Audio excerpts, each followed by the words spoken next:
다같이 요소하기 23장. 이 요소하기도 다 됐습니다. 요소하기 23장, 24장 하면 이제 2장 남았는데 3월 초반에 끝날 것 같네요. 요소하기 23장 1절에 10절. 오늘 너희를 위해 싸우신 그분. 요소하기 23장 3절 말씀 같이 읽습니다. 요소하기 23장 3절 말씀 다 찾으셨어요? 자, 읽습니다. 주 너희 하나님께서 너희로 인하여 이 모든 민족들에게 행하신 모든 일을 너희가 보았나니 주 너희 하나님은 곧 너희를 위해 싸우신 그분이시니라. 주 너희 하나님은 곧 너희를 위해 싸우신 그분이시니라. 너희를 위해 싸우신 그분. 여기 제목입니다. 주 너희를 위해 싸우신 그분이 너희 하나님이시니라. 잠깐 기도합시다. 위대하시고 골고인 주 하나님 감사합니다. 주의 첫날 아침에 또 함께 모아주시고 하나님의 말씀을 공부할 수 있는 시간을 위해서 감사하고 무엇보다 이 시간 지혜와 계시을 주시고 깨닫는 마음을 위해서 하나님의 말씀을 통해서 저희가 들어온과 공부를 얻게 하시고 교훈을 받게 도와주시기 원합니다. 하나님께서 지각의 영을 열어주시고 늘 깨닫는 마음을 주시기를 원하옵니다. 하나님의 말씀을 내 기쁨과 즐거움을 누리도록 도와주시기를 원합니다. 아버지 하나님, 말씀의 씨앗이 마음속에 풍성히 뿌려져서 그것이 모두 자라나고 열매를 맺도록 도와주시고 저희 속사람이 더 강건해지게 하여 주시고 또 지각의 눈을 밝히게 해서 주의 법에서 난 놀라운 것들 또 주의 말씀 속에 담겨있는 보화들을 잘 찾도록 하시고 그것을 저희가 다 키워내어 소유할 수 있도록 인도하여 주시기를 간구합니다. 전날 주 하나님께서 성령을 통해서 말씀해 주실 때 이 말씀 저희 귀에만 귓전에 올리는 것이 아니라 저희 마음속 깊은 곳에 이 말씀이 살아 역사할 수 있도록 도와주시고 자유로운 행로로서 권리 있게 활동할 수 있도록 도와주시고 감사드리며 주의 기도합니다. 아멘. 여호수아 23장과 24장은 여호수아 유언설교입니다. 유언설교란 것은 이제 죽기 전에 하는 설교다 이 말이죠. 이제 그의 나이가 충분히 들었고 늙었습니다. 아마도 이때 나이가 110세 정도였을 겁니다. 여호수아가 110세에 죽는데 죽는 그 해였을 겁니다. 그는 백전노장의 장수였고 이제는 죽음을 앞두고 가나안 땅에 정착한 이스라엘 백성들 향해 주의 말씀을 쏟아냈습니다. 그는 자신이 죽고 난 후에 이스라엘이 살아갈 길을 제시했습니다. 내가 죽고 난 후에 이스라엘이 어떻게 살아갈 것인가. 제가 생각할 땐 좀 아쉽죠. 모세는 죽기 전에 여호수아를 세우고 기름 부었지만 여호수아는 죽기 전에 자신의 후계자를 세우지 않았습니다. 이때 온니엘을 딱 세웠다든지 이러면 좋은데 그걸 전혀 하지 않았어요. 하나님께서 여호수아 뒤를 이어서 이스라엘을 통치할 어떤 사람을 세우거나 기름을 부으라는 명령을 주지 않으셨기 때문에 여호수아는 한 명의 후계자를 부른 것이 아니라 지파별로 모든 우두머리들을 다 불렀습니다. 이스라엘은 12지파로 분리된 연방국가입니다. 미국의 주와 같습니다. 미국이 50개 주 하면 주가 있죠. 이같이 이스라엘 12개는 이 미국의 연방보다 좀 더 훨씬 더 느슨한 연방이었습니다. 12개가 각기 독립적 왕국이나 같아요. 각기 독립적인. 그래서 이 각 지파별 우두머리가 있고 또 그 우두머리들을 이제 불러서 완전히 자치적으로 운영되는 나라였기 때문에 여호수아 이후부터 이스라엘 정치 체계는 역사상이 다른 나라에서 볼 수 없는 완전히 자치적으로 운영되는 그 12개 연방국가가 하나를 이루어가지고 지파별로 자치적으로 독립적으로 운영되는 나라였어요. 그래서 이런 정치 체계를 가지고 완전 자치 자율 독립이에요. 이런 시대를 이제 사사시대라고 합니다. 왕도 없고 이런 시대를 사사시대라는데 각 지파는 왕을 세우지 않았고 어느 지파도 유다 지파도 베냐민 지파도 에브라임 지파도 자기 지파에서 왕을 세우지 않았고 그냥 자율적으로 자치적으로 율법을 가지고 나라를 운영하는 거예요. 그래서 나라에 위기가 닥치면 전쟁이 터졌다든가 나라에 위기가 닥치면 주님께서 한 명의 사사를 그냥 착 내려 보내시는 거예요. 한 명의 사사를 그때 갑자기 이렇게 세우셔가지고 그를 통해서 민족을 구원하시고 재판하도록 하셨습니다. 각 지파는 제비를 뽑아서 얻은 자기들 땅에 있는 가나안 족속들을 정복하고 그 땅을 완전히 지배해야 합니다. 전쟁은 아직 끝나지 않았습니다. 큰 전쟁은 끝났지만 자기들 지파 안에 아직도 여전히 남아있는 민족들이 있었습니다. 가나안 땅을 정복하는 이스라엘은 전쟁을 두려워하지 말아야 되고 멈추지 말아야 됩니다. 하나님은 전쟁의 주이시고 전투에 능하신 주이십니다. 주께서는 지금까지 이스라엘을 위해 싸우셨습니다. 출애굽기 14장 14절에 주께서 너희를 위하여 싸우시리니 너희는 조용히 있을지니라 하니라. 주께서 너희를 위하여 싸우시리니 이것이 출애굽한 첫 번째 전쟁이었습니다. 이게 홍해죠. 홍해 전투예요. 홍해를 갈라서 이스라엘은 빠져나오고 추격하던 이집트는 홍해에서 몰살을 당한 장면인데 이런 진짜 이 바다에 대첩이 없었어요. 이거 정말 큰 전쟁이었어요. 홍해에서 이스라엘 죽여서 이집트 군대를 대적해서 싸우시고 멸하신 분은 하나님이십니다. 그때 이스라엘은 아무 일도 하지 않았고 그냥 조용히 홍해를 바라다 볼 뿐이었습니다. 그들을 위해 싸우신 분은 주 하나님이었습니다. 그리고 앞으로도 이스라엘을 위해 싸우실 분이십니다. 모세는 가나안 땅에 들어가 싸우실 분은 하나님이심을 분명히 선포했습니다. 신명기 1장 30절, 3장 22절, 앞으로 하다 신명기 1장 30절. 너희보다 앞서가시는 주 너희 하나님께서 이집트에서 너희를 위하여 너희 눈앞에서 행하신 모든 것에 따라 친히 너희를 위하여 싸우시리라. 친히 너희를 위하여 싸우시리라. 뒤로 3장 22절. 이것은 이스라엘의 역사가 지금 증명하는 바죠. 이스라엘이 위기에 처할 때마다 주님은 그들을 위해 일어나셨고 싸우셨습니다. 3장 22절. 너희는 그들을 두려워하지 말라. 주 너희 하나님 그분께서 너희를 위하여 싸우시리라 하였노라. 주 너희 하나님 그분께서 너희를 위하여 싸우시리라. 언제나 위기가 닥칠 때 아니면 전쟁이 닥칠 때 주님이 싸우신다면 이 안전 문제, 국방 문제가 해결된 거죠. 이 국방 문제가 해결되어 버리면 외치가 해결되어 버리면 외교도 필요 없고 외치가 해결되면 다 필요 없어요.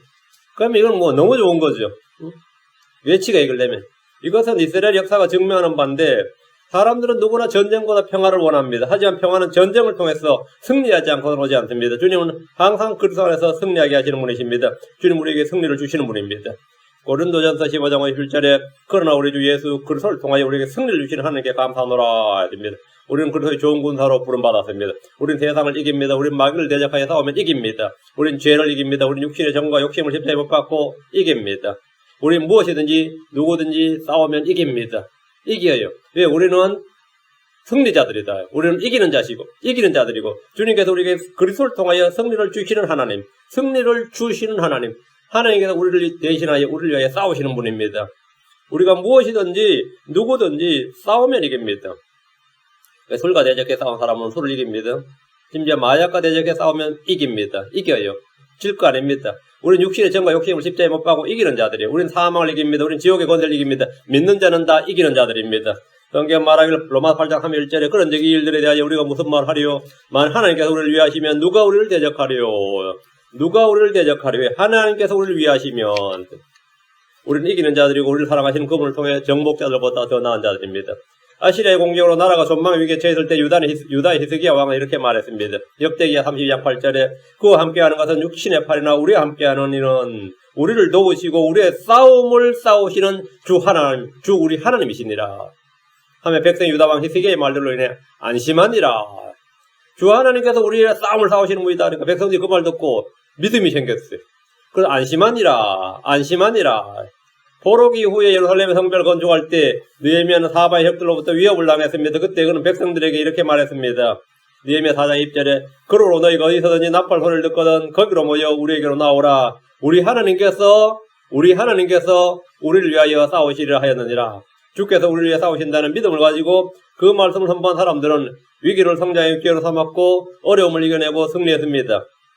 스가랴 14장 3절에도 그때 주께서 나아가서 그 민족들과 싸우시되 전에 전쟁의 날에 싸우신 것과 같이 하시리라. 이것은 대환란 때 주께서 이스라엘을 위해 싸우시는 장면입니다. 주님은 이스라엘을 위해 싸우셨고 앞으로도 그들을 위해 싸우십니다. 덕분에 이스라엘은 적들을 무서워하거나 두려워할 필요가 전혀 없었습니다. 그리고 영원한 국방의 안전이 예수 그리스도는 구원의 대장이십니다. 예수 그리스도는 영광의 왕이십니다. 전투에 능하신 주이십니다. 시편 24편 8절에 이 영광의 왕이 누구시냐? 강하고 능하신 주시오 전투에 능하신 주시로다. 여호수아는 죽기 전에 이스라엘의 주 하나님 누구신지 그걸 가르쳐주고 그분이 하신 일과 이스라엘이 해야 할 일을 말해준 겁니다. 자, 여호수아 3장으로 옵니다. 본문으로 옵니다. 1절 주께서 이스라엘에게 안식을 주시고 사방의 모든 원수로부터 벗어나게 하신 뒤에 오랜 시간이 흘러 여호수아가 나이 많아 늙게 되며 주께서 이스라엘에게 안식을 주었다는 말은 정착할 땅을 주었다는 말입니다. 더 이상 이제 광야에서 방황하지 않는 거죠. 정복전쟁이 끝났고 가나안 땅이나 주변 민족들은 이스라엘을 두려워했기 때문에 평화가 임했습니다. 40년의 광야 생활에 그들은 끊임없이 이동했습니다. 정복전쟁 때도 그들은 계속해서 진질 이동했습니다. 적들을 쫓아 움직였습니다. 이제는 밭과 집이 있고 밭이 있고 집이 있고 우물이 있는 자신들의 땅에서 어디론가 움직이지 않아도 됩니다. 이제 농경국가가 된 거죠. 그리고 안식을 주시고 이 말은 이제는 더 이상 방황하지 않고 움직이지 않아도 된다. 자신들의 유업의 상속을 얻었다 이 말이에요. 이것을 안식이라고 합니다. 지금 오랜 시간이 흘러 여호수아가 나이 많아 늙게 되면 이 말은 여호수아가 110세 정도 되었다는 말입니다. 그는 110세에 죽었습니다. 2절 여호수아가 온 이스라엘과 그들의 장로들과 우두머리들과 재판관들과 직무 수행자들을 불러 그들에게 이르되 나는 나이 많아 늙었도다. 그러니까 여호수아가 불렀다 이 말은 이제 지금으로 치면 이제 원로들 다 모은 거죠. 원로들, 지휘관들을 다 모은 거예요. 여호수아는 죽기 전에 온 이스라엘 장로들과 우두머리들과 재판관들, 직무 수행자들을 불러 모았습니다. 이들에게 마지막으로 내릴 명령이 있었기 때문입니다. 나는 나이 많아 늙었도다. 이제 곧 죽는다 이 말이죠. 나는 나이 많아 늙었도다. 이제 곧 죽을 때 됐다 이 말이에요. 사람이 늙는다는 것은 피할 수 없는 일입니다. 이건 육신의 현상이에요. 늙으면 힘이 떨어집니다. 늙으면 할 수 있는 일이 없게 됩니다. 그러나 여호수아는 늙었다고 그냥 죽지 않았습니다. 아브라함은 늙어서 이삭을 낳았습니다. 이삭은 늙어서 야곱을 축복했습니다. 야곱은 늙어서 죽기 전에 침상에서 12아들의 미래를 예언했습니다. 요셉은 늙어서 출애굽을 예언했습니다. 모세는 늙어서 여호수아를 세웠습니다. 여호수아는 늙어서 지금 이 여호수아기 3장 24장의 위대한 유훈 설교를 했습니다. 사무엘은 늙어서 이스라엘 요구하는 왕 사울을 주었고 다윗에게 기름을 부었습니다. 다윗은 늙어서 왕위 쟁탈전이 심할 때 아들들 간의 왕위 쟁탈전이 치열할 가운데 솔로몬을 왕으로 세웠습니다. 반면 솔로몬은 늙어서 마음을 돌려 다른 신들 따르며 우상을 숭배했습니다. 엘리는 늙어서 하나님보다 자식들을 더 높였고 죽게들이 희생물들로 자신들을 살찌게 했습니다. 아사는 늙어서 발에 병이 들었는데 죽게 묻지 않고 의사들에게 묻다 죽었습니다. 자, 사람이 늙는 건 다 똑같은데 늙어서 하는 일은 다릅니다. 늙어서 하는 일은 달라요. 다윗이 늙어서 하는 일과 솔로몬이 늙어서 하는 일은 달랐다 이 말입니다. 다윗은 솔로몬에게 위대한 유훈 설교를 했어요. 주를 섬기고 어떻게 해야 되는지 쫙 이야기했죠. 솔로몬 죽을 때 그렇게 못했습니다. 왜? 우상 숭배자였다 이 말입니다. 오히려 나라를 반으로 쪼개버렸습니다. 엘리는 늙었어. 젊어서는 아니죠. 늙었어. 하나님보다 자식들을 더 높였습니다. 그래서 주님께서 그 집에 심판이다 다 죽었습니다. 다 죽었어요. 늙는 것은 누구에게나 피할 수 없지만 늙어서 죄를 짓지 않고 행할 수 있는 일을 하는 것이 매우 중요합니다. 3절 주 너희 하나님께서 너희로 인하여 이 모든 민족들에게 행하신 모든 일을 너희가 보았나니 주 너희 하나님은 곧 너희를 위해 싸우신 그분이시니라. 여호수아뿐 아니라 정복전쟁에 참여한 이스라엘 모든 사람이 다 증인입니다. 요르단강을 건널 때 물이 갈라진 일이나 여리고를 돌았을 때 그들의 함성에 성벽이 납작하게 무너진 일이나 기브온 전투에서 해와 달이 멈춘 일 등은 그들이 직접 눈으로 보고 체험한 역사적 현장입니다. 하나님께서 그들을 위해 싸우셨다는 역사적 현장이었고 체험 현장이었어요. 하나님께서 사람의 말을 들으시고 해와 달을 멈춘 일은 기적 중에 기적이었습니다. 여호수아 10장 12절에 너는 기브온에 멈추어 서라 달아 너는 아얄론 골짜기에서 그럴지어다 했는데 여호수아 이 명령에 해와 달이 딱 멈춰버렸습니다. 여호수아 10장 14절에 주께서 이와 같이 사람의 목소리에 귀를 기울이신 날은 그전에도 없었고 그 후에도 없었으니 이는 주께서 이스라엘을 위해 싸우셨기 때문이더라. 여호수아가 주 너희 하나님께서 너희로 인하여 이 모든 민족들이 행하신 모든 일을 너희가 보았나니 이 말에는 단연히 이 사건이 가장 큰 일이었습니다. 이런 전쟁 중에 그들이 모두 다 봤습니다. 가나안 땅에 31명의 왕들이 여호수아의 손에 죽었습니다. 주 너희 하나님은 너희를 위해 싸우신 그분이시니라. 이스라엘이 주를 위해 싸운 것이 아니고 이스라엘이 주를 위해 일한 것이 아니라 주께서 그들을 위해 싸우셨고 그들을 위해 일하셨습니다. 주께서.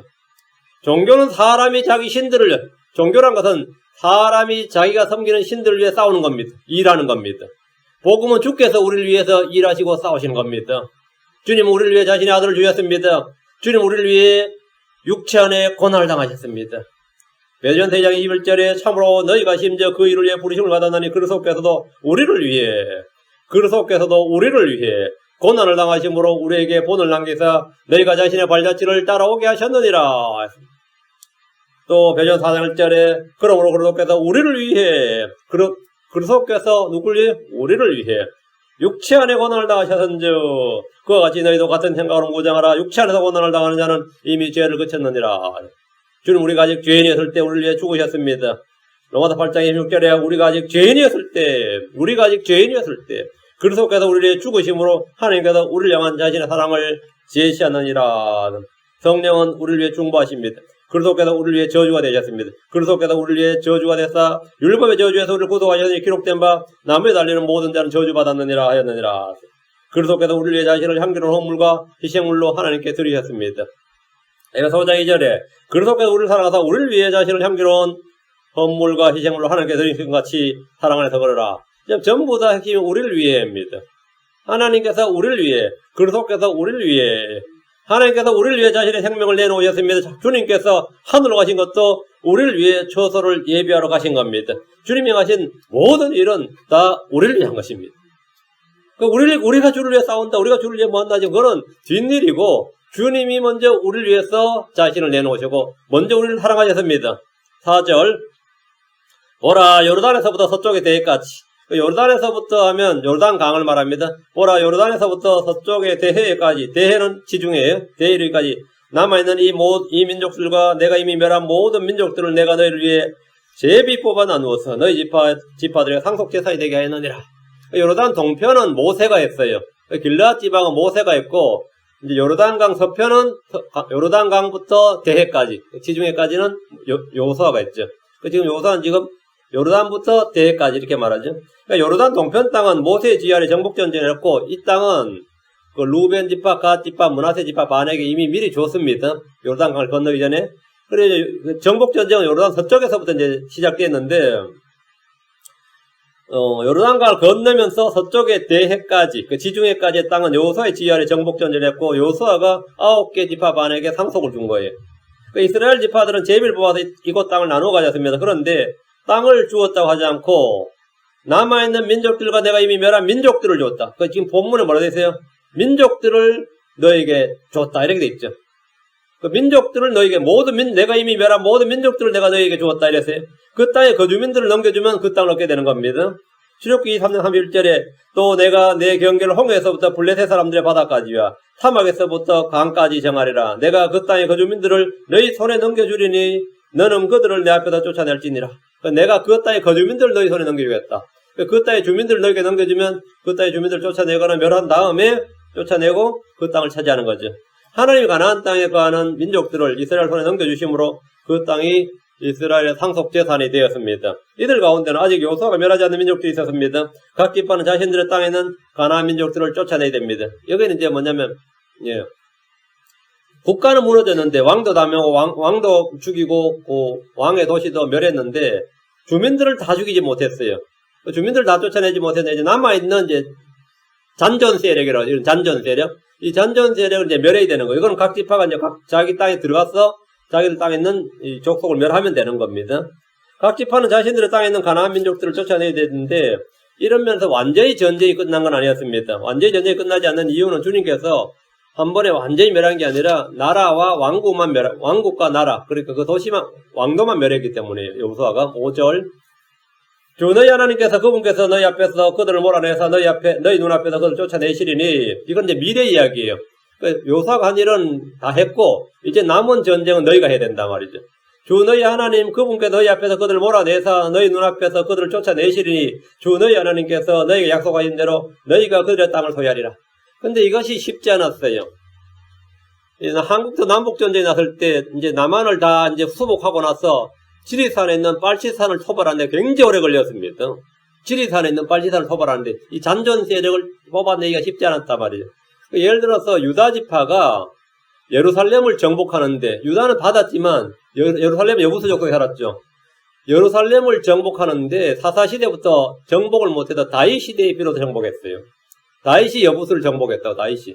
그러니까 얼마나 오래 걸렸는지 알겠죠. 그거는 그들이 쫓아내야 되는 일이었단 말이죠. 그런데 대부분의 족속들은 자기들 땅에 있는 이 가나안 족속들을 몰아내지를 못했어요.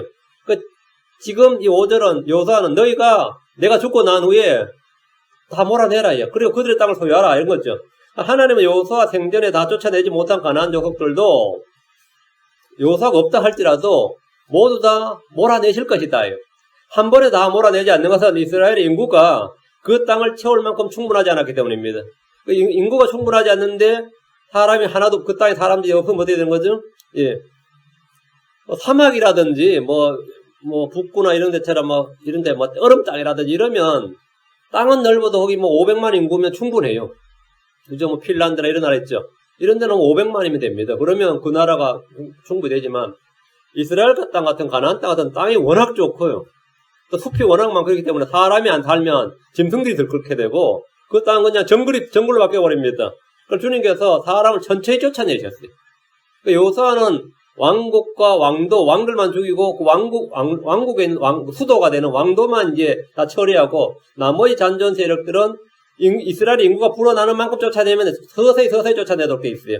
신명기 7장 22절에 주 내 하나님께서 그 민족들을 내 앞에서 조금씩 쫓아내리니 너는 그들을 한 번에 소멸시키지 말라. 내게 들의 짐승들이 불어날까 염려하노라. 내게 들의 짐승들이 불어날까 염려하노라. 사람이 땅을 채우지 못하면 땅이 안 좋단 말이죠. 그래서 너는 그들을 한꺼번에 소멸시키지 말고 조금씩 쫓아낸다 했어요. 조금씩. 여호수아가 그 땅의 민족들을 다 멸하지 못한 이유예요. 다 멸하지 않았고 다 멸하지 못하는데 주님께서 조금씩 한 번에 소멸시키지 말라는 거예요. 일찍이 주님은 출애굽기 3장 3절에 내가 불어나서 그 땅을 상속할 때까지 그들을 내 앞에서 조금씩 쫓아내리라. 그들을 내 앞에서 인구가 100만일 때, 200만일 때, 300만일 때 지금 이스라엘 인구가 한 200만 정도 되었을 겁니다. 그러니까 이 땅의 인구는 이스라엘 정상 인구는 600만에서 700만은 돼야 돼요. 그래야 가나안 땅을 충분히 통치할 수 있단 말이죠. 지금 미국도 땅이 어때요? 여러분 해볼 때 어때요? 미국 땅이 사람 없는 땅이 굉장히 많습니다. 그렇죠? 미국이 정상적으로 인구를 여기 채우려면 한 6억 5천 정도가 아주 적절하다고 그래요. 미 대륙을 채우는 데는. 지금 좀 널널한 거죠. 그런데 동서해변가에만 사람이 잔뜩 모여 사는 거예요. 지금 동서해변 도시를 세웠어. 골고루 흩어져 살면. 근데 지금 미국이 한 3억 5천 되나요? 근데 한 6에서 6억 5천이면 딱 좋은, 이게 대륙이기 때문에 딱 좋다. 그렇게 말해요. 근데 이스라엘 땅이 가나안 땅에는 최소한 600만에서 1000만 정도 살아야 적절한 인구인데 지금 이스라엘 인구는 200만 정도밖에 안 돼. 그 말은 뭐냐면 땅이 널널한 거예요, 지금. 근데 인구가 불어나면 불어날수록 뭐라고 어떻게 하라고요? 거기 사는 여부수 족속이든 하여튼 그런 가나안 족속을 쫓아내고 그들을 조금씩 쫓아내라 이 말이에요. 그 말은 뭐냐면 평생 전쟁이에요. 그래 되면 계속해서 내가 불어났어 그 땅을 상속할 때까지 다 차지할 때까지 이 말이에요. 이스라엘 인구가 충분히 불어날 때까지 가나안 땅에 남아있는 민족들을 조금씩 쫓겨나는데 문제는 이스라엘이 이렇게 주님의 명령대로 그들을 쫓아내라 하니까 쫓아낸 게 아니라 그들과 언약을 맺고 동맹을 맺어버렸습니다. 뭘 쫓아내냐? 같이 살지. 공존 공령하고 인류애를 바탕으로 함께 살자. 이래 된 거죠. 주님께서는 그들과 언약을 맺지 말고 동맹을 맺지 말고 그들의 재단을 걸고 너희는 주의 목소리에 순종하라. 그렇게 하면 주님께서 그들을 이스라엘 앞에서 그들의 눈앞에서 쫓아내실 것이다. 이렇게 말씀하셨습니다. 전쟁은 언제나 함에 이기는 거예요. 주 너희 하나님께서 그들을 몰아내서 그들을 쫓아내시리니. 이 말씀대로 전쟁은 주께 속한 것이고 승리는 주님이 주시는 겁니다. 이스라엘은 패배를 걱정할 필요가 없었습니다. 이 일은 주께서 행하실 일입니다. 지금까지 그랬듯이 앞으로도 주님은 계속해서 이스라엘을 위해 싸우실 겁니다. 5절에 주 너희 하나님께서 너희에게 약속하신 대로 너희가 그들의 땅을 소유하리라. 주의 약속은 깨어지지 않습니다. 주의 말씀은 흔히 없습니다. 주님은 거짓말하실 수 없는 분이십니다. 주님의 약속은 취소되거나 무효가 되거나 깨어질 수가 없습니다. 주의 말씀은 떨어지지 않습니다. 모든 일은 주께서 약속하신 대로 말씀하신 대로 다 이루어집니다. 이스라엘은 자기들이 받은 땅을 소유하게 될 겁니다. 6절 그런즉 크게 용기를 내서 모세 율법책에 기록된 모든 것을 지키고 행하며 그것을 떠나 오른쪽으로나 왼쪽으로 치우치지 말라. 중요한 말입니다. 그것을 떠나 오른쪽으로나 왼쪽으로 치우치지 말라. 이거는 구약성경에 좀 자주 나오는 말씀입니다. 자주 나오는데 여호수아가 한 이 말은 자기가 주께 받은 말씀이에요. 지금 6절은 여호수아 자기가 주께 받은 말씀이에요. 우리는 먼저 주께 받은 것을 누군가에게 전해줍니다. 바울은 자신이 먼저 받은 복음을 전해줬습니다. 여호수아는 죽기 전에 자신이 모세를 통해 받은 주의 말씀을 백성들에게 동일하게 전해줬습니다. 내가 받은 말씀을 전해주는 겁니다. 이것이 믿음의 전수입니다. 신명기 3장 28절에 오직 너는 여호수아에게 책무를 주고 그의 용기를 북돋으며 그를 강건하게 하라. 그가 이 백성 앞에서 건너가 그들로 하여금 내가 볼 땅을 상속하게 하려 하셨느니라. 주님께서 여호수아에게 그의 용기를 북돋우고 강건하게 하라 그랬죠. 다음 여호수아에게 주님께서 말씀을 주셨는데 신명기 31장 6절 7절 31장 2, 3절 신명기 31장 6절 7절 신명기 31장 6절 7절 마음을 강하게 하고 크게 용기를 내라. 이건 주님으로부터 받은 말씀이죠.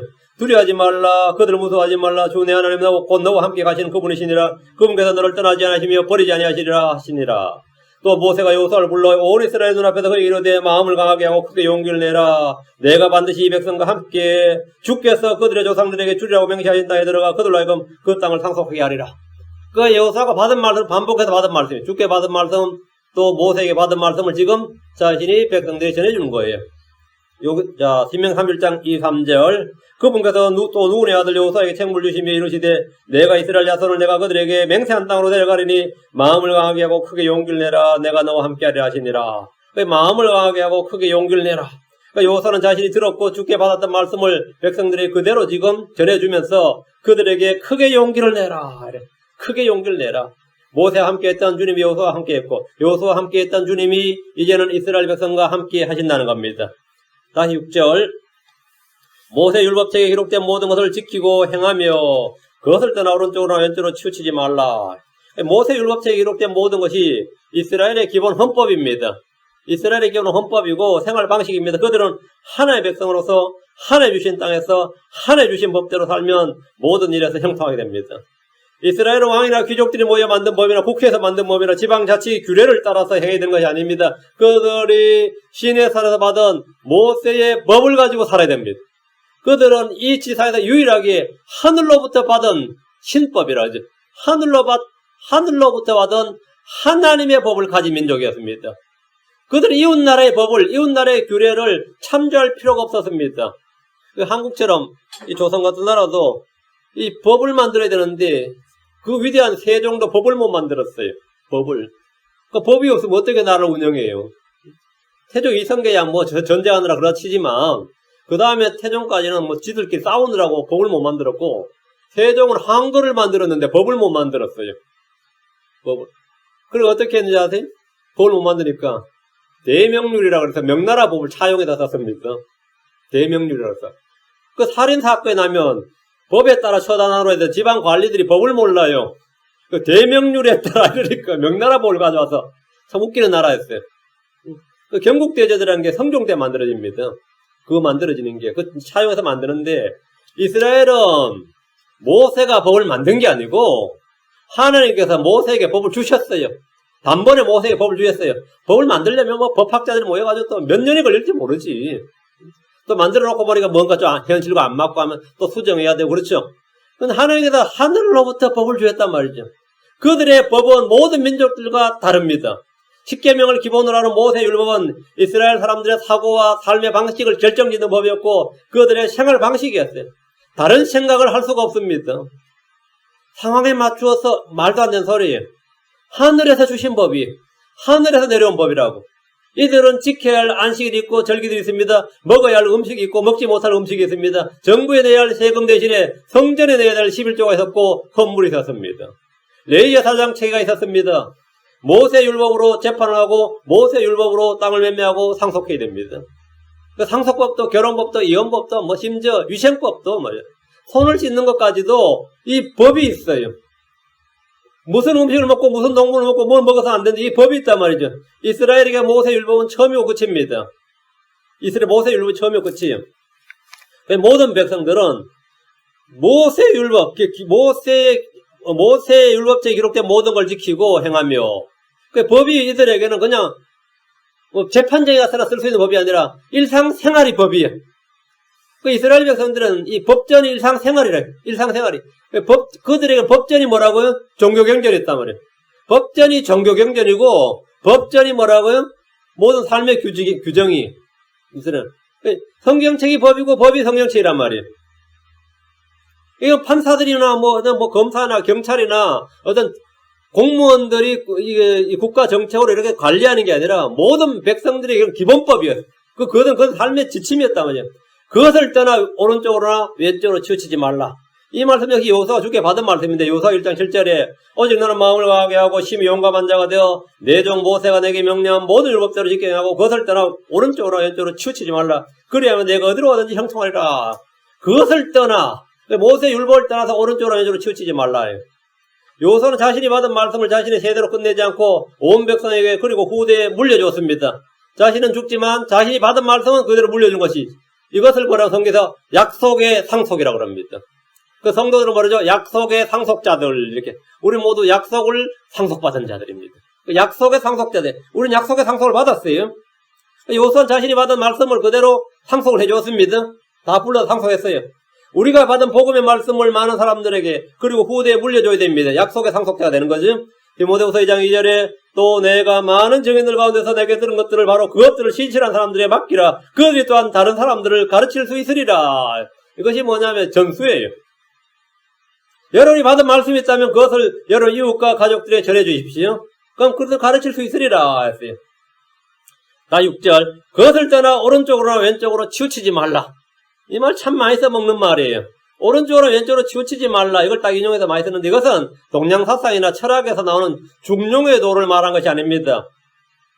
믿음을 막 강조하면 너무 믿음에 치우치지 말고 행위가 중요하다. 또 행위를 막 강조하면 너무 행위에 치우치지 말라. 믿음이 중요해. 중용의 도. 믿음과 행위 중도를 지켜라. 좌로나 우로나 치우치지 말라. 좌는 믿음이고 우는 행위예요? 개뿔 같은 소리 하고 있네. 개떡 같은 소리거든. 믿음과 행위는 믿음의 행위, 믿음이 근거가 되고 행위가 열매가 돼요. 믿음이 씨앗이고 행위가 열매가 되는 거죠. 말씀과 기도. 말씀은 자고 기도는 옵니까? 너무 말씀에만 치우치지 말고 또 너무 기도에만 치우치지 말라. 중도를 지켜라. 말 같은 소리, 말 같지도 않은 헛소리입니다. 성경에 말하는 전혀 그런 이야기다. 율법과 믿음의 중도를 지켜라. 은혜와 행위의 중도를 지켜라. 말씀과 기도 중에 하나에 치우치지 말고 신앙생활과 사회생활에 치우치지 말고 어때요? 너무 교회생활에 치우치지 말고 잘하나 그럼 교회생활은 좌고 직장생활은 우예요. 그래서 그런 말을 자연스럽게 누가 뭐 이야기하려면 저도 그 말 많이 들었어요. 뭐 하면 지불도 성경도 모르겠다. 이걸 어디 들어가지고 나한테 잘하나 그러나 치우치지 마시고 이런단 말이지. 잘하나 그러나 치우치지 말고 이런 이해와 해석은 본문과 전혀 상관없는 오류입니다. 모세율법, 즉 말씀을 모든 것에 중심을 딱 두고 그것이 길이에요. 모세율법이 중심이죠. 모세율법을 두고 모세율법을 떠나지 말라고. 떠나지 말 때는 이리도 떠나지 말고 저리도 떠나지 말고 오직 그 길만 가라 이 말이에요. 모세율법 사이에 딱 들고 뭐라고? 말씀을 두고 말씀을 떠나면 이쪽 가든 저쪽 가든 차듯 치우치는 거야. 오른쪽 가도 안 되고 왼쪽 가도 안 된다고. 우파는 좋고 좌파는 나쁜 게 아니고 우파도 나쁘고 좌파도 나빠요. 율법을 떠나면 우파도 나쁘고 좌파도 나쁘고 보수도 나쁘고 진보도 나빠. 그러니까 크리스천들에게 나한테 정치가 물으면 웃기는 놈이에요 그것도. 물론 내가 우파냐 좌파냐는 내가 우파 쪽이 좀 가깝지. 그런데 보수냐 진보냐 난 보수 쪽이 가깝지 뭐. 그런데 내가 누굴 지지하냐 어느 쪽에 맞다고 하냐면 성경은 신정체제예요.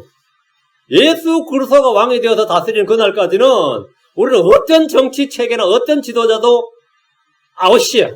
그건 만족도 안 되지만 그건 우리한테 해당 사항이 없고 다음 차기가 뭐냐면 왕정입니다. 성경은 왕정이지 민주정이나 공화정이 아니에요. 성경과 전혀 상관없는 이런 자본주의 체제, 이 투표 체제는 우리의 정치 체제 맞지도 않는데 맞지도 않는 걸 가지고 어느 거냐고 물으면 되겠어요? 안 되겠어요? 안 되지. 당연히. 근데 그거 가지고 뭐 싸우면 뭐 싸우기야. 열은 받죠. 어떨 때 보면 열 받지. 신문이나 뭐 뉴스 보면 꼴값 되는 걸 보면 열은 받지. 근데 좌로나고나 치우치지 말라 이 말이 뭐 우파도 좌파도 되지 말라 이런 이야기는 아니단 말이에요. 성도들에게 유일한 사상, 유일한 근거, 유일한 판단의 기준, 유일한 모든 것의 기준은 뭐라고요? 하나님 말씀이에요. 말씀을 떠나는 순간 그건 뭡니까? 치우친 거예요. 말씀을 떠나면 좌로 가든 우로 가든 그건 치우치는 것이고 죄라는 거예요. 말씀을 떠나면 동서남북 어디로 가든지 전후 상하 좌우 어디로 가든지 치우치는 것이고 죄예요. 죄고 불법입니다. 말씀을 떠나면 위로 가도 죄, 상하 좌우 다 죄야. 전후 좌우 다 죄고 동서남북 어디로 가도 다 죄단 말이죠. 좌로 가든 우로 가든 죄, 다 불법입니다. 신명기 2장 21절에 내가 내 땅을 지나가게 하라. 내가 큰 길을 따라가고 오른쪽으로 왼쪽으로 치우치지 아니하리라. 자, 왕의 큰 길로 왕의 내로 가겠다 이거. 이스라엘은 헤스본을 지날 때 좌로나 우로나 이 길만 가겠다 이거. 길에서 한 발자국 떠나지 않겠다는 거예요. 그게 좌로나 우로 치우치지 않겠다는 거죠. 율법을 떠나는 것이 좌로나 우로 치우치는 겁니다. 하나님 말씀에서 떠나서 한 발자국으로 우로 가든지 한 발자국으로 좌로 가든지 다 치우치는 거단 말이죠. 신명기 28장 14절에 너는 내가 이날 내게 명령하는 말들 중에 어떤 것 해든지 떠나 오른쪽으로나 왼쪽으로 치우치지 말고 다른 신들을 따라가며 그들을 섬기지 말지니라. 내가 이날 내게 명령하는 말들 중에 어떤 것이든 떠나. 떠나면 뭐가 된 거죠? 오른쪽으로 하든 왼쪽으로 하든지겠지 뭐. 평면의 길에서는 오른쪽과 왼쪽밖에 없잖아요. 지가 하늘 날 거 아니면 위로 날아가든지 아래로 기어가든지 간에 하여튼 말씀을 떠난 건 다 뭡니까? 죄예. 치우치지 말고 그거는 이 말은 자로는 그거는 이 중용의 도를 중도를 지켜라 그 말이 아닙니다. 중립국이 되란 말 아니에요. 오른쪽이나 왼쪽으로 치우치지 않는다는 것은 오직 말씀에서 떠나지 않는다는 겁니다. 그러니까 너희는 주의 말씀에서 떠나지 말라 이거예요. 이거 하나로만 살아가면 된다 이거예요. 욥은 고백하기를 욥기 3장 11절에 내 발이 그분의 발걸음을 붙들고 내가 그분의 길을 지켜 치우치지 아니하였으며 욥이 하는 말이에요. 내가 그분의 길을 지켜 치우치지 아니하였다. 그분의 길을 떠나 그분의 길을 지켜 치우치지 아니하였다. 치우치지 않았다는 것은 그분의 말씀 그분의 법에서 떠나지 않았다는 거예요. 잠언 4장 27절에 오른쪽으로나 왼쪽으로나 치우치지 말고 내 발을 악에서 떠나게 할지어다. 이 말씀에 따르면 크리스천들은 좌파나 우파가 있을 수가 없습니다. 크리스천들은 좌파나 우파가 있을 수가 없어요. 주의 말씀만 우리의 기준이고 길이고 판단의 법입니다. 주의 말씀만이. 여기서 떠나서 좌로 가든 우로 가든 그것은 치우친 일이고 악입니다. 7절입니다. 또한 너희는 너희 가운데 남아있는 이민족들 가운데로 들어가지 말고 그들의 신들의 이름을 언급하지 말며 그들을 두고 맹세하지 말며 또 그들을 섬기거나 그들에게 절하지 말고. 이스라엘에게 주는 경고의 말씀입니다. 이스라엘은 자기들 땅에 남아있는 이민족들 가운데로 들어가지 말아야 됩니다. 동맹을 맺거나 친구가 되지 말라는 말입니다. 그들의 신들의 이름을 언급하지 말아야 되고 그들을 두고 맹세하지 말아야 되고 그들을 섬기거나 그들에게 절하지 말아야 되고. 이것이 10계명의 첫 계명이에요. 이것이 10계명의 첫 계명. 출애굽기 2장 3절엔 너는 내 앞에 다른 신들을 두지 말라. 이번 이스라엘이 가나안 땅에서 지켜야 할 가장 기본적인 명령이고 중요한 법입니다. 주 외에 다른 신들에 대해서 이렇게 어떻게 해야 되는지는 성경에 명령이 있습니다. 출애굽기 20장 20절에 주 외에 어떤 다른 신에도 희생물 드리는 자는 진멸할지니라. 출애굽기 3장 13절에 내가 너에게 말한 모든 일에서 신중행하고 다른 신들의 이름을 언급하지도 말며 내 입에서 들리게 하지도 말지니라. 입에서 말도 하지 말라고. 출애굽기 4장 14절에 너는 다른 신에게 경배하지 말라. 주는 질투라는 이름을 가진 질투하는 하나님이니라. 다른 신들을 따르지 말라. 다른 신들을 따라 걷지 말고 섬기고 오지 말고 경배하지 말고 절하지 말라. 다른 신을 섬기면 주께서 멸하실 것이고 그들은 반드시 멸망합니다. 이것은 모세 율법에 모두 기록되어 있는 것들로서 여호수아가 다시 한번 백성들에게 선포하는 겁니다. 여호수아가 지금 자기 이야기하는 거 아닙니다. 다 기록된 말씀에 근거해서 말씀을 선포하는 거예요. 이게 그의 마지막 설교예요. 종교 통합이라는 것은 신성모독이고 가증한 죄악입니다. 종교 통합은 신성모독이고 가증한 죄악이에요. 8절입니다. 오직 너희가 이날까지 행함같이 주 너희 하나님을 굳게 붙들라. 주 너희 하나님을 굳게 붙들라. 출애굽 1세대는 주를 굳게 붙들지 않았지만 2세대는 이날까지 주 하나님을 굳게 붙들었고 덕분에 유업의 상소를 얻었습니다. 신명기 4장 4절에 오직 주 너희 하나님을 굳게 붙든 너희는 이날 모두 살아있느니라. 7절은 이스라엘이 하지 말아야 할 일이고 8절은 이스라엘이 해야 될 일입니다. 주 너희 하나님을 굳게 붙들라. 이 말씀 이것은 하나님 어디에 붙들어요? 하나님 붙들립니까? 손으로 붙잡고 있으셔요? 주님 어디에 붙들어요? 주님 어디에 붙들어? 바지 자락에도 잡고 싶은데 주님 어디에 붙드냐고. 주님께 이 땅에서 지금 어디 보러 다니시면 말이죠. 어떤 혈루병에 걸린 여인처럼 나도 한번 옷자락도 한번 만져보였구만. 그죠? 가서. 주님 어디에 붙드냐요? 하나님의 말씀을 마음속에 기억하고 있지 말고 그것을 늘 생각하는 겁니다. 사람은 자주 보지 않으면 잊게 됩니다. 관심을 두지 않는 것은 더 쉽게 있습니다. 사랑하는 것, 좋아하는 것, 관심 있는 것은 잊을 수가 없고 더 생각이 납니다. 주 하나를 굳게 붙들라는 것은 그분을 사랑하고 두려워하고 관심을 두고 깊이 생각하라는 말씀입니다. 주 예수님을 깊이 생각하십시오. 주의 말씀을 깊이 생각하고 묵상하십시오. 그것이 굳게 붙드는 겁니다. 내 혼이 굳게 붙드는 거예요. 그분의 말씀에 관심을 갖게 되면 그분을 사랑하면 그분을 굳게 붙들게 됩니다. 디모데후서 1장 3절, 디도서 1장 9절, 디모데후서 1장 3절. 그래서 예수님 안에 믿음과 사랑 안에서 내게 들은 건전한 말씀의 틀을 굳게 붙들고 내게 들은 말씀의 틀을 굳게 붙들라요. 디도서 1장 9절. 자기가 가르침을 받은 대로 신실한 말씀을 굳게 붙들어야 하리니 이것은 그가 반박하는 자들을 건전한 교리로 능히 권면하고 확신시키게 하려 함이라. 그러니까 말씀을 굳게 붙들어라. 신실한 말씀을 받은 대로 굳게 붙들어라. 여러분이 지금 굳게 붙들고 있는 게 뭡니까? 성경 우리가 붙들어야 할 것이 무엇인지 말해줍니다. 붙들어야 될 것. 주의 말씀, 신앙 고백, 우리가 받은 것, 우리가 가지고 있는 것들을 굳게 붙들어야 됩니다. 히브리서 4장 14절. 히브리서 4장 14절. 그런데 우리에게 위대하신 대제사장 곧 하늘로 들어가신 하나님의 아들 예수님이 계신 줄 알므로 우리가 우리의 신앙 고백을 굳게 붙들자. 특히 마지막 때 사는 성도들의 주님은 말씀하셨습니다. 계시록 3장 3절, 계시록 2장 25절, 3장 3절, 계시록 2장 25절. 다만 너희가 이미 가지고 있는 것을 내가 올 때까지 굳게 붙잡으라. 너희가 가지고 있는 것들입니다. 여러분 뭘 가지고 있어요? 성경을 가지고 있지. 굳게 붙들라고요. 굳게 붙들라고. 굳게 붙들어라. 굳게 붙들어. 계시록 3장 3절. 그러므로 내가 어떻게 받았고 들었는지 기억하고 굳게 붙잡아 회개하라. 그런즉 만일 내가 깨어있지 않으면 내가 도둑같이 내게 이르니 내가 어느 시각에 내게 이룰지 내가 알지 못하리라. 언제까지? 내가 올 때까지. 3장 11절. 보라 내가 속히 오리니 내가 가진 것을 붙잡아 아무도 내 관을 빼앗지 못하게 하라. 내가 가진 것을 붙잡아. 여러분 다 믿음을 가지고 있습니다. 붙잡으셔야 됩니다. 말씀을 가지고 다 붙잡아야 됩니다. 여러분 건전한 교리를 붙잡아야 됩니다. 말씀의 틀을 붙잡아야 돼요. 붙잡아야 돼요. 이거 내 평에 줄 게 아닙니다. 이 말모지로 대충 버려두고 무관심하고 이러면 안 됩니다. 우리 모임을 가지고 있습니다. 붙잡아야 됩니다. 붙잡아야 돼요. 모세나 여호수아는 이스라엘이 곧 배교하고 주를 떠날 것을 잘 알았습니다. 그 해결책이 뭐냐 이거죠. 다른 신들 섬기지 말고 주 너희 하나님을 굳게 붙들라. 율법에서 떠나지 말라요. 9절. 다시 여호수아기 3장 9절. 주께서 크고 강한 민족들을 너희 앞에서 쫓아내셨느니라. 사실이죠. 역사의 사건이죠. 그러나 너희로 말하건대 이날까지 아무도 능히 너희 앞에 서지 못하였느니라. 지금까지 요르단을 건널 때부터 시작해서 지금까지 유업의 상승을 얻을 때 여호수아가 살아있는 동안은 가யம் 그랬습니다. 가나안 땅에 있던 일곱 민족은 이스라엘보다 크고 강한 민족들이었습니다. 하지만 이스라엘은 그 땅에 들어와서 그들을 쫓아냈습니다. 이 일은 하나님께서 행하신 일입니다. 여호수아는 내가 우리가라고 하지 않고 주께서 쫓아내셨느니라. 광야에서 주님은 친히 이 일을 할 것을 말씀하셨습니다. 신명기 7장 1절, 11장의 3절.